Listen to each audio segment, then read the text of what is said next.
Students to IITN सरकारी को subscribe कीजिए और बेल आइकन को भी प्रेस कीजिए ताकि आप कोई वीडियो मिस ना कर सकें। तो देखिए, आज की जो हमारी क्लास है उसमें हम लोग मापन के प्रकारों के बारे में हम चर्चा करेंगे। तो देखिए, जो मापन के जो प्रकार होते हैं वो बेसिकली कितने प्रकार होते हैं? मापन जो होते हैं वो 3 प्रकार के होते हैं। ठीक है,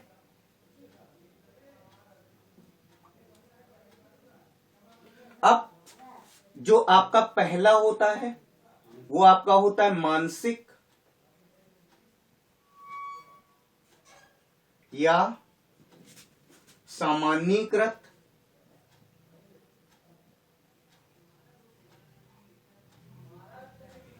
दूसरा आपका होता है निरपेक्ष मापन।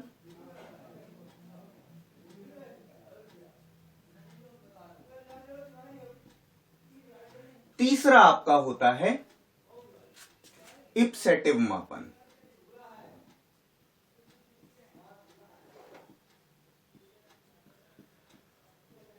तो ये क्या होते हैं और मापन में हम इनको कैसे इस्तेमाल करते हैं, यही हमको देखना है। तो देखिए, सबसे पहले हमारा जो है वो है आपका मानसिक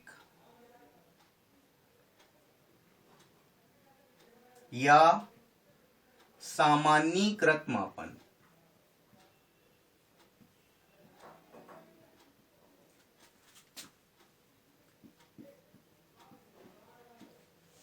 ठीक है, तो मानसिक या सामान्यीकृत मापन जो आपका होता है उसमें हम क्या करते हैं? मानसिक गुणों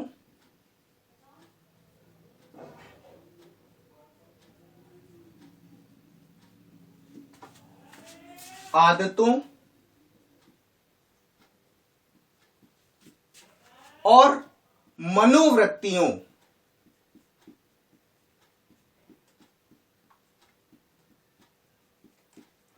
को जब आधार बनाकर हम मापन करते हैं तो इस तरह के जो मापन होता है वो क्या होता है? मानसिक या सामान्यीकृत मापन कहलाता है। तो मानसिक गुण, आदतों, मनोवृत्तियों की अगर हम बात करें तो देखिए ये क्या होता है। देखिए, मानसिक गुण जो होते हैं व्यक्ति के अंदर पाए जाते हैं। जो व्यक्ति कितना अच्छा है, कितना खराब है, ये उसके अंदर के गुण होते हैं। उसकी आदतें क्या होती हैं, क्या वो ज्यादातर करता है, क्या ज्यादातर वो नहीं करता है, ये उस पे डिपेंड करता है। तो ये सब क्या होता है? मनुष्य के अंतर्गत पाई जाने वाले जो गुण होते हैं उन्हें ही हम कहते हैं मानसिक गुण, आदतें और मनोवृत्तियों को जब हम आधार बना करके हम मापन करते हैं तो ये हमारा क्या होता है? मानसिक या सामान्यीकृत मापन। अगर इस मापन के बारे में बात करें तो कोई आपका परम शून्य नहीं होता है इसमें। ठीक है, परम शून्य इसमें नहीं होता है और कोई सर्वे सर्वा नहीं होता है।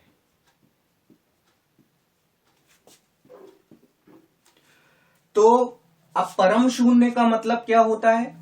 मतलब कोई ऐसा नहीं होता है। कोई भी छात्र, अगर हम मापन की प्रक्रिया को अगर हम आगे बढ़ा रहे हैं तो इसका मतलब ये नहीं है, परम शून्य का मतलब ये नहीं है कि कोई छात्र है, अगर मान लीजिए कि कोई टेस्ट हुआ तो उसके 0 नंबर आए हैं तो इसका मतलब ये नहीं है कि उसे कुछ नहीं आता है। ऐसा यहां पर इसका मतलब नहीं है। और ऐसा भी नहीं है कि किसी छात्र के अगर 50 में 50 या 100 में 100 या पूरे में पूरे नंबर आ गए तो उसे सब कुछ आता है, मतलब उसे पूरे यूनिवर्स का ज्ञान है। ऐसा भी इसमें कोई जरूरी नहीं है। हाँ, इसके आधार पर हम ये नहीं कह सकते हैं। देखिए, एक चीज ये भी हो सकती है इसमें कि अगर मान लीजिए कि एक छात्र है जिसके 30 नंबर आए हैं और एक छात्र है जिसके 60 नंबर आए हैं, तो जिसके 30 नंबर आए हैं और जिसके 60 नंबर आए हैं, तो हम ये नहीं कहेंगे कि जो 60 नंबर पाने वाला जो छात्र है वो उससे दुगना होशियार है। ये हम इस मापन के आधार पर हम नहीं कह सकते। इस मापन में जब हम इस मापन को करते हैं तो इस मापन को करने के लिए हमें केंद्रीय प्रवृत्ति के मान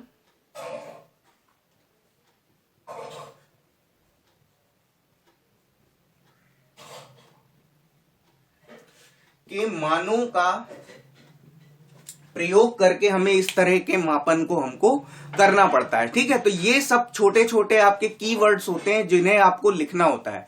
तो चलिए अब इसमें आपको क्या लिखना है वो मैं आपको बता देता हूं।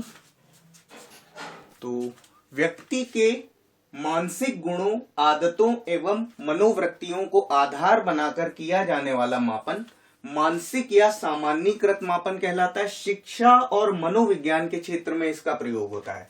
ये लाइन इसकी इंपॉर्टेंट है, इसीलिए इसको हमने रेड से करा है। इस प्रकार के मापन की कोई इकाई निश्चित नहीं होती, कोई एक निश्चित इसकी यूनिट नहीं होती है। इसमें कोई परम शून्य नहीं होता और इसमें कोई सर्व ज्ञाता भी नहीं होता है। मतलब कोई व्यक्ति इसमें ऐसा नहीं हो सकता है जिसको सब कुछ आता हो, और ऐसा भी कोई व्यक्ति नहीं हो सकता जिसे कुछ नहीं आता हो। तो दोनों ही पॉसिबल नहीं है। इसमें परिणामों की व्याख्या गतिविधियों के आधार पर नहीं की जा सकती। इसमें जो परिणामों की जो व्याख्या है, जो मतलब गतिविधियां जो हमको दिखाई देती हैं, उनके आधार पर हम नहीं कर सकते हैं। इस प्रकार के मापों की व्याख्या केंद्रीय प्रवृत्ति के मानों एवं विचलन मानों की सहायता से करते हैं। तो इस प्रकार के जो मापों की जो व्याख्या है, तो इसमें हम क्या यूज करते हैं, इसमें जो आपका दंड चित्र होता है, पाई चार्ट होता है, वो हम यूज कर सकते हैं। और मानक विचलन हम स्टैंडर्ड डेविएशन के थ्रू हम इसमें कर सकते हैं। So all right, fair enough. इसके आगे बढ़ते हैं हम लोग। अब हम लोग पढ़ेंगे निरपेक्ष मापन। तो बात करते हैं निरपेक्ष या भौतिक मापन के बारे में बात करते हैं। तो देखिए, इस तरह के मापन में हम ऐसी वस्तुओं का हम प्रयोग करते हैं जो भौतिक रूप से वातावरण में उपस्थित जो होती हैं वस्तुएं, उनका मापन हम जिस तरीके से करते हैं उसे हम क्या बोलते हैं, निरपेक्ष मापन या भौतिक मापन हम इसको कहते हैं। अब देखिए इसके बारे में क्या लिखना है वो मैं आपको बता देता हूं। तो देखिए, भौतिक या निरपेक्ष मापन से तात्पर्य उस मापन से है जिसमें ऐसी वस्तुओं का मापन करा जाता है जो वातावरण में भौतिक रूप से उपस्थित होती हैं। ठीक है, तो हम क्या करते हैं, ऐसी वस्तुओं को मापन में शामिल करते हैं जो वातावरण में भौतिक रूप से मौजूद होती हैं, उन्हीं को हम इस तरीके के मापन में शामिल करते हैं। इसमें मापन की इकाई निश्चित होती है। अभी जो हम लोगों ने इसके पहले जो मानसिक या सामान्यीकृत मापन जो हम लोगों ने पढ़ा था, तो उसमें जो मापन की जो इकाई थी वो निश्चित नहीं थी, लेकिन यहां पर जो मापन की इकाई होती है वो निश्चित होती है। और उदाहरण के लिए हम कह सकते हैं किसी स्थान का तापमान 0 भी हो सकता है, 0 से कम भी हो सकता है, तथा 0 से अधिक भी हो सकता है। ये तीनों ही पॉसिबिलिटी इसमें आ सकती हैं। So all right, fair enough. इसके आगे बढ़ते हैं हम लोग। अब हम लोग पढ़ेंगे इप्सेटिव मापन। तो देखिए, इप्सेटिव मापन के अंतर्गत क्या होता है, देखिए इसमें छात्र को कुछ समस्याएं दी जाती हैं, 4, 5, 6 संख्या में कुछ समस्याएं दी जाती हैं, और इन समस्याओं को सुलझाने के लिए क्या करना होता है, उन्हें एक वरीयता क्रम, एक ऑर्डर देना होता है, और उस ऑर्डर में उन समस्याओं को रखना होता है। तो अगर इस प्रकार के मापन में अगर किसी समस्या को अगर 1 प्रदान कर दिया, मान लीजिए मैं मान लेता हूं कि एग्जाम्पल के लिए समस्याएं हमारे पास 4 हैं। ठीक है, 4 समस्याएं हैं, 1, 2, 3, 4। ठीक है, 4 समस्याएं हैं। तो किसी समस्या को अगर वरीयता क्रम में अगर 1 प्रदान कर दिया, ठीक है, तो 1 जिसको प्रदान कर दिया, तो अन्य समस्याओं को हम 1 नहीं प्रदान कर सकते। ठीक है, 1 नहीं प्रदान कर सकते हैं। इसी को हम क्या बोलते हैं, फोर्स्ड चॉइस हम बोलते हैं, फोर्स्ड चॉइस मेजरमेंट।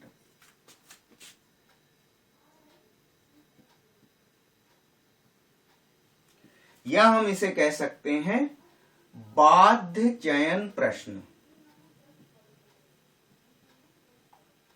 प्रश्न संबंधित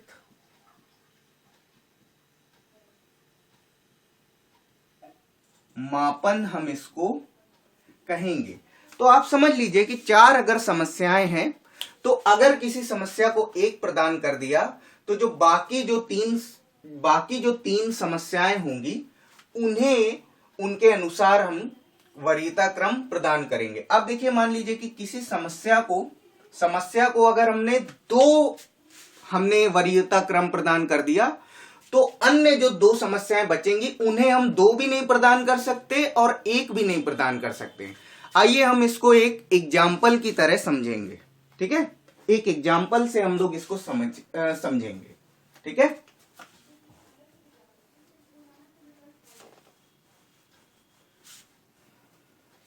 देखिए हमारे पास 4 प्रकार की दालें हैं और 4 ही हमारे पास क्या है, बर्तन है।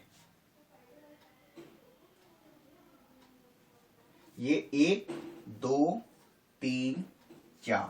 ठीक है, ये चीज ध्यान रखना कि 4 प्रकार की दालें हैं और दालें मिक्स नहीं करनी है। ठीक है, तो पहली हमारे पास दाल है अरहर,